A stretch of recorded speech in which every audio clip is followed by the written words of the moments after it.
Okay, everybody, I'm going to do an update on that NQ or the QQQ trade, the inverse, right, the PSQ. And what I want to do is I want to just kind of share with you what's going through my mind on this particular trade and what I'm trying to do and what I'm looking at. So if I'm sitting here on this trade, right, so I entered the trade this morning. I actually took some more. I was a little impatient. I could have got the best price, and I didn't wait long enough. The best price was this little area right here, which is where it's traded to. So in other words, if we look at the number, the top of this bar is 101.83. The top of this big bar before it is 101.94. So that's the full retest regen. What that means is that for this bar here, right, which has the swing point low, which was broken, once it's broke, any attempt to come back up, if it's within 6 bars, which it was, it will attempt to get all the way back up to the high of that low. And it just so happens this high volume bar is just right next to it, so it's a good one to measure against. And so you also have this bar, which was a breakdown bar. And so all those become an area of resistance as price shoots up. And so that's the test that's going on right now as I speak. They're trying to get this above this zone. If they do, that's going to say that this trend that's been this way is probably going to change this way. And where does that happen? Well, it happens when this swing point high is broken. Remember, you need to get a trend transition, you need a break of a swing point. Here you trend transition to bearish. Actually, it was already bearish, so it was a reaffirmation. If you get over this swing point high, it would be a trend transition to sideways. So this is an early warning system to tell you that more than likely it's going to try to break that swing point high. So essentially what I'm saying is this is the line in the sand. This is the best place for anyone that's long that wants to get out to get their best price. It's also the best place for anybody that wants to get short to actually short this market. And so that's the ideal place for both of those things. That's why it's an area of significance. That's why we're looking at this as an area where one can try to short a weak market, right, on a push back up, a counter trend move back up, right, if it holds here, if it breaks here.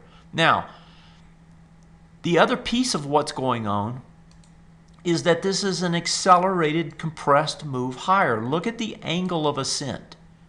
Angles of ascent like this typically do not continue.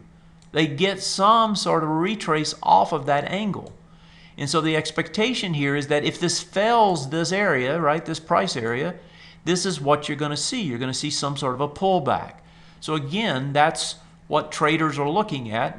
Anyone trying to short this, that's what they're looking at. And they're saying, okay, this is the ideal place to make that trade. So if we assume that it's going to pull back, now, given that it did the full retest, where's the ideal place that it could pull back to? Well, if you look at the volume bars, right, where are all the high volume bars? And if you look for zones, certainly there's an area right here where the TA Today charts are showing you it's off this bar. They're showing you that's a support zone. So this, if it pulls back, could stop right there and then turn around. If it did, that would be the most bullish case. It could go deeper though. It could go into, say, this area, right, where the overlap between this bar and this one, right, that congruent area there, it could come that deep, in which case if it came that deep, it's not nearly as bullish, right? Or it could simply just come all the way back down and break, and it's really this extension that's taking place, ABCD to the downside versus to the upside. So those are the scenarios that could play out. We always have to think about what could play out. And so as I'm looking at that, all of these are the cases. So I have 2/3 of my position on now, and now I'm waiting to see should I put another part of that position on. What's the tell? I want to see it fail. I want to see it. It's done the full retest. It's all the way to the top. I want to see this actually test the top, which it's done, and start to pull back. If it does, that would be the place to put the third position on if I choose to do it, right?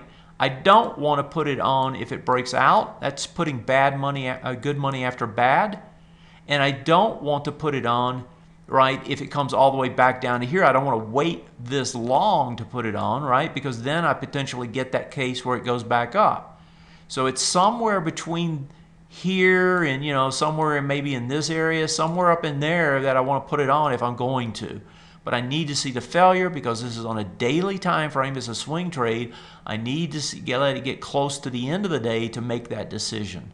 And then we'll see if the opportunity is there to actually put the trade on.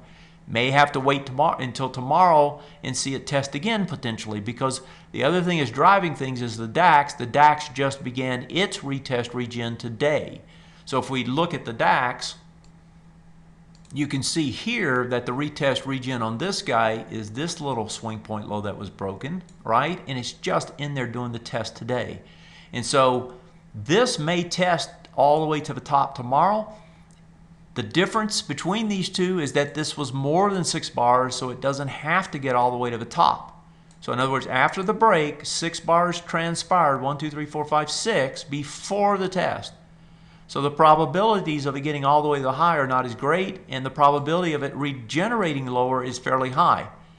And so using this knowledge, we're making the assumption that the QQQ will end up failing, right, and coming back down. That's the assumption that we're making. Wrong or right, that's the assumption. That's the trade is premised on that assumption. And so we're going to have to see if that in fact happens and make our decision whether to throw another set of shorts on right there. So that's the setup. Now, the last thing I would show you is that if you look at the volumes, right now it's about 11. This is a 15-minute delay, so it's really about maybe it's 16, 17, 18 million shares. Look at the volume there compared to the volume it's coming into, 86 million. If you take and compute this out for the day, that's probably going to run about 50, maybe 60 million max, coming into 86 million, coming into 91 million. So in other words, volume gives you a way to quantify or actually to add some color to the equation. So in other words, as we come up, there's less and less demand to buy as you test a critical area. Odds are that critical area will probably push price back down, right? It will probably fail to get over it. And so that's another piece of the color that's coming in here. So my assumption is here, as I'm doing this show, you know, Eastern time about 11:44, assumption is by the end of the day, this is not going to stay over price point and it's going to try to pull back. Now, finally, the last case. What if it gets over it? What if by the end of the day, this actually is over it and it closes up here? Okay, we started the trade here. We added to it somewhere in here.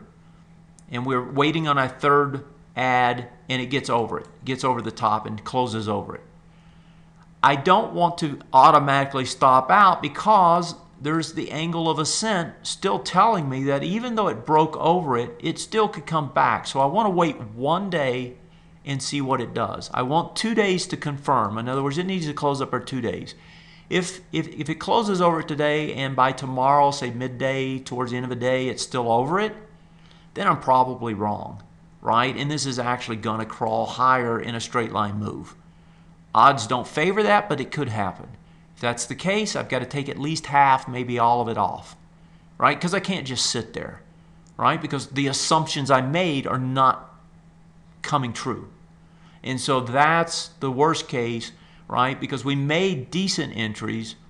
We can probably get back out for a little bit of a loss. Because what is it telling us again? It's saying, hey, if I get over this and close over it, especially 2 bars, the trend probably isn't this, which is what we're assuming on this trade. The trend probably is at least this and potentially that, right? So we don't want to just sit there. We want to take a partial loss or take it all out and get out. If it does stay over it 1 day and then pull back, then you may consider try to take partial profits on that short that we made right there. To try to take partial profits on the pullback, right, to get some of that back off and then give it a little bit more time to see what happens. Okay, so that's kind of in a nutshell all the cases that are playing out here. Again, it's in the middle of the day. We got to wait. We got to see what it does. We got Fed minutes later today. We'll see how those play into whatever happens today. And then we got the DAX that's just started its retest regen, which our markets have been trading off the DAX. So we need to watch and see how that plays into it tomorrow. Okay, that's where we're at, and that's what we're watching. And I'll do another update next time it makes sense. Bye.